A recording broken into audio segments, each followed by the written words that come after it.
It's always interested me, the individuals that Jesus called to follow him, those disciples that he raised up to be leaders of the church. You see, Jesus was preparing to go away. He was going to ascend into heaven where he would be seated at the right hand of God the Father. And these individuals that Jesus was raising up, those that he had called to be leaders, he was going to leave the church to them and the mission of the church to them to spread throughout the world. One of these individuals was a man named Peter. Peter was an unschooled fisherman when Jesus called him. He was not trained in the religious law, and yet Jesus called him this unschooled fisherman. Peter himself, on the night that Jesus was betrayed, he denied Jesus 3 times to a young girl. Peter himself, even after Jesus was risen from the tomb, Peter said, "I'm going back to fish."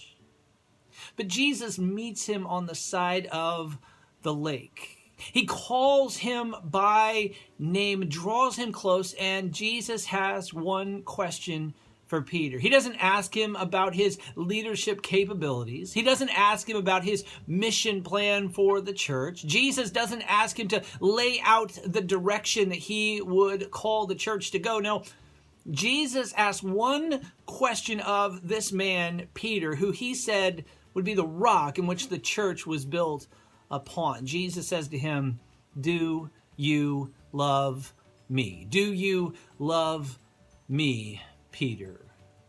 See, I think Jesus asks us the same question when he calls us close to him, when he calls us to be his followers, his disciples, when Jesus calls us into leadership on his behalf, to bear his name. Jesus says, "Do you love me?" And he asks us this question because it is the most important question, and it is the only question that truly matters. Do you love me? So friends, let me encourage you today to consider that question that Jesus poses to you and to me. Do you love Jesus? It's all that really matters.